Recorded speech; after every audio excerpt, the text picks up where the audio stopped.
नमस्कार मेरे बहुत बहुत प्यारे मित्रों। जैसा कि आप लोग जानते हैं कि हम लोग अनुच्छेदों के बारे में बात कर रहे हैं, जो कि एक बहुत ही दीर्घ श्रृंखला होगी। हम इसमें जो है बात कर चुके हैं अनुच्छेद 123 तक, यानी आर्टिकल 123 यानी आर्टिकल 123 तक बात कर लिए हैं। हम लोग 124 के कुछ खंडों के बारे में चर्चा कर रहे हैं, जिसमें हम लोग क्या कर चुके हैं, आर्टिकल 124 के 3 खंडों के बारे में चर्चा कर चुके हैं। आज हमारा टर्न जो है चौथा और पांचवा, हम लोग इसको समझेंगे क्या है। चौथा जो है ये तो बहुत ही प्रश्न पूछे जाते हैं, इससे इनडायरेक्टली प्रश्न पूछे जाते हैं कि अगर सर्वोच्च न्यायालय के न्यायाधीशों को उसके पद से अगर हटाना हुआ तो संविधान के किस अनुच्छेद के अनुसार उनको उनके पद से पदमुक्त किया जा सकता है, यानी कि उनके कार्यकाल से पहले ही, उनकी पदावधि से पहले ही क्या हो जाए, उनको पद से हटाना हो गया, तो वो भारतीय संविधान का कौन सा अनुच्छेद है जो यह प्रक्रिया देता है, यह प्रोसेस देता है, तो वो है अनुच्छेद 124 का 4। ठीक, आर्टिकल 124 यानी आर्टिकल 124 का 4, यानी कि 124 का चौथा खंड जो है। तो आइए हम लोग समझते हैं क्या है, इसमें क्या बातें कही गई हैं। उसके साथ ही साथ हम लोग अनुच्छेद 124 के 5 के भी, यानी कि इसके 5वें खंड के भी बारे में आज हम लोग चर्चा कर लेंगे। ठीक, तो क्या है, सर्वोच्च न्यायालय के किसी न्यायाधीश को किसी प्रमाणित से क्या तात्पर्य है, मतलब कि आपको प्रमाण देना पड़ेगा। कौन देगा, तो वो संसद के द्वारा दिया जाएगा।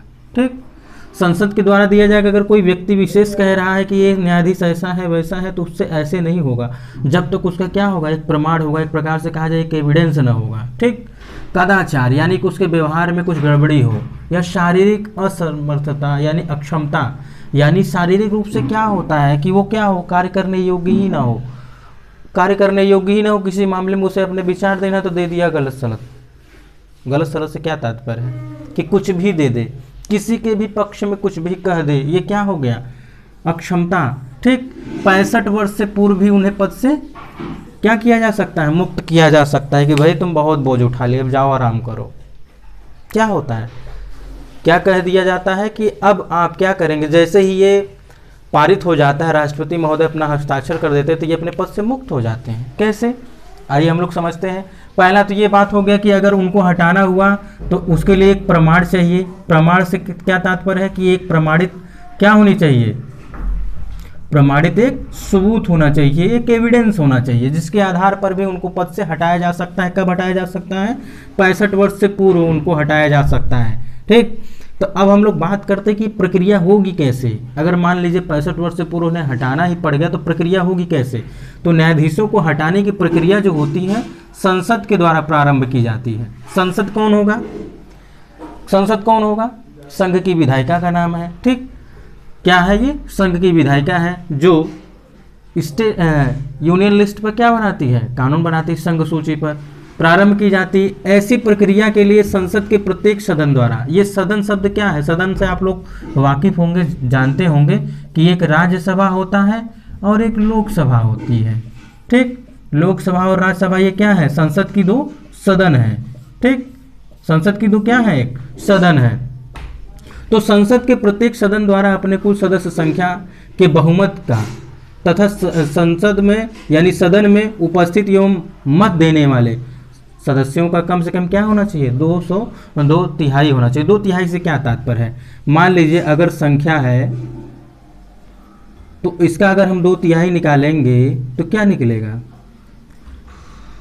तो ये चला जाएगा 1 टाइम में, 4 टाइम में, तो लगभग पॉइंट के बराबर आएगा। तो ऐसा नहीं है कि कोई व्यक्ति क्या हो गया, आधा होगा, आधा तो होता नहीं है। तो क्या होगा, जितने भी सदन के जितने सदस्य होंगे और उपस्थित होंगे और मत देने वाले होंगे, उनका 2 तिहाई बहुमत से क्या होना चाहिए, वो प्रस्ताव पारित होना चाहिए। और उस प्रस्ताव पर जैसे ही राष्ट्रपति अपना हस्ताक्षर कर देते हैं तो उन्हें पदमुक्त किया जा सकता है। क्या कहा गया है, इसको आप सरल भाषा में समझिए क्या बातें हैं। ये बात यह है कि अगर 65 वर्ष से कम आयु से पहले अगर किसी न्यायाधीश को पद से हटाना हो गया उसके पद से, तो सबसे पहले उन्हें एक प्रमाण देना पड़ेगा, एक प्रमाणित क्या देना पड़ेगा, एक प्रमाणित कदाचार देना पड़ेगा कि हाँ सच में ये ऐसा व्यवहार कर रहे हैं, कुछ एविडेंस देना पड़ेगा।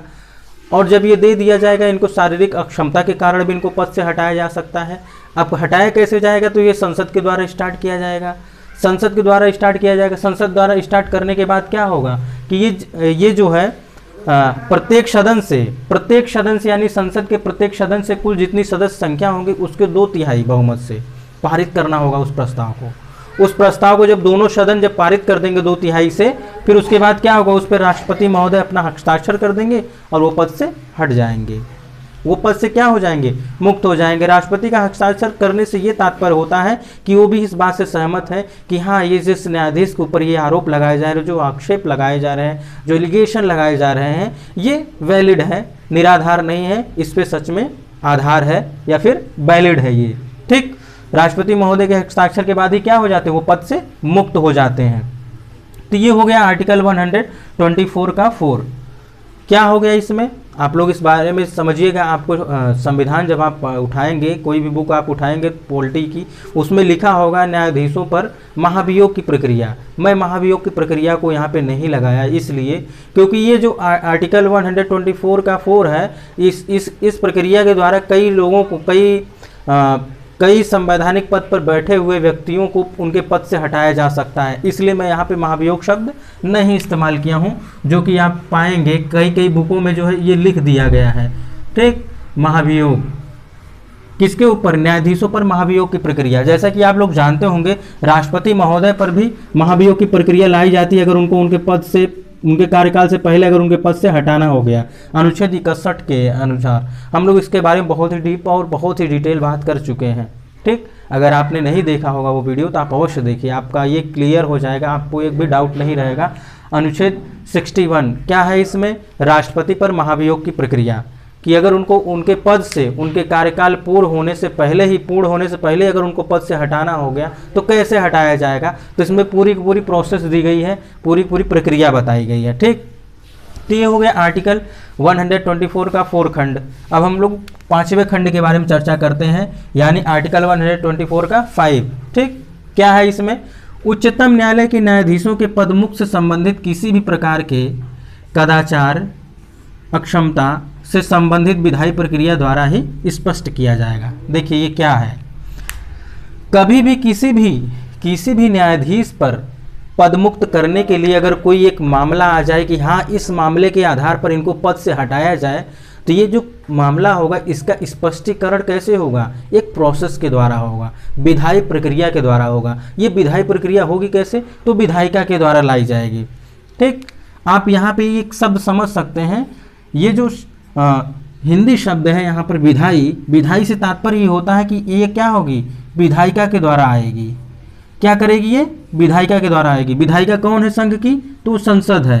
ठीक, संसद के द्वारा ही क्या की जाएगी, उसको क्या की जाएगी, उसको इसका स्पष्टीकरण दिया जाएगा कि हाँ, इनके ऊपर जो आरोप लगा है सत्य है, असत्य है, क्या है, इसके बारे में यहीं पर ही इसके क्या होगी, क्लेरिफिकेशन होगी, स्पष्टीकरण होगी। जो कि 124 का 5 बहुत ही कम लोग बताते हैं, बहुत से कम लोग चर्चा करते हैं, लेकिन मैं आप लोगों से एक प्रकार से कमिटमेंट किया है कि मैं सारे अनुच्छेदों को जो है क्रमबद्ध और श्रृंखला एक सीरीज के रूप में आपसे चर्चा करूंगा। वो एक छोटे छोटे खंडों को भी हम लोग छोड़ेंगे नहीं, सारे खंडों के बारे में चर्चा करेंगे। तो यहाँ पर क्या कहा गया अनुच्छेद 124 के 5 में कि उच्चतम न्यायालय के किसी भी न्यायाधीश को अगर उसके पद से हटाना हो गया, जो पद से हटाने के लिए जो आधार लिया गया है, जो मामला लिया गया है कि ये आरोप है इनके ऊपर, ये सच में ऐसे हैं, ये हैं, तो उसका स्पष्टीकरण से तात्पर्य क्या होगा, एक प्रकार से यही जज हो जाएंगे, यही कोर्ट हो जाएंगे, यहीं पर ही यहाँ पे पूरा का पूरा क्या होगा, निर्धारण होगा कि हाँ, ये सच में क्या है, अपराधी हैं। एक प्रकार से दूसरी भाषा में बोल रहा हूँ समझाने के लिए, यहीं पर ही ये क्या हो जाएगी, ये कोर्ट का काम करेगी, यहीं पर ही इनका पूरा का पूरा क्या होगा, मामले का निपटारा होगा, स्पष्टीकरण होगा। स्पष्टीकरण हो जाने के बाद ही एक प्रोसेस होगी, ये नहीं कि पहले से ही ये लग जाएगा, यही स्पष्टीकरण करने लगे उसके बाद फिर प्रोसेस होगी, ऐसा नहीं होगा। पहले स्पष्टीकरण होगा, उसके बाद ये हो जाएगा, क्या हो जाएगा, उनको पद से हटाने के लिए पूरी की पूरी प्रोसेस हो जाएगी।